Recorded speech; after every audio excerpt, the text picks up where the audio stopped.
Pourquoi le Cameroun cherche encore à importer des carburants? Privé de son unique raffinerie et confronté à une légère baisse de sa production d'or noir, Yaoundé veut importer 660 000 tonnes de pétrole raffiné pour approvisionner le marché local.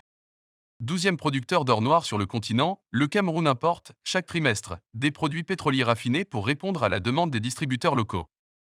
Dans un avis de consultation internationale, Gaston Elundou Essomba, le ministre de l'Eau et de l'Énergie, a fait savoir que le pays était à la recherche de 660 000 tonnes de pétrole raffiné.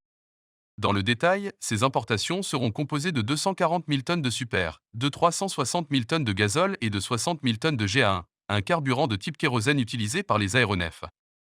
Stockées par la Société camerounaise des dépôts pétroliers, SCDP, ces quantités couvriraient les besoins du pays pour octobre, novembre et décembre 2023, ainsi que pour janvier 2024. Une opération coûteuse.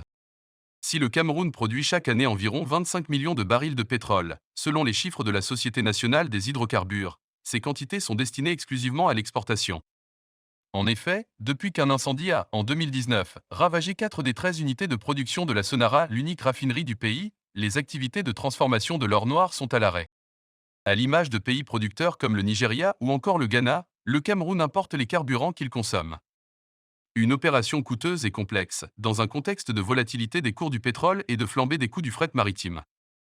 Au lendemain de la guerre en Ukraine, le pays avait même été confronté à une pénurie de carburant faute de stocks suffisants. Baisse des subventions. Par ailleurs, la production pétrolière du Cameroun, première économie de la zone CEMAC, a été marquée par une légère baisse pendant que les ressources gazières, elles, croissaient. Entre janvier et avril 2023, le pays a produit 8 millions de thé d'or noir, soit une chute de 2,2%, et 916,01 millions de M3 de gaz naturel, soit une hausse de 4,53% par rapport à la même période en 2022.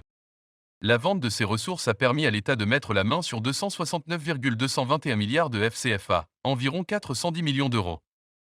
Mais ce montant reste inférieur à l'importante enveloppe de la subvention des prix à la pompe. Pour réduire cette facture, le gouvernement s'est engagé à suivre une démarche progressive et séquentielle, conformément aux recommandations du FMI.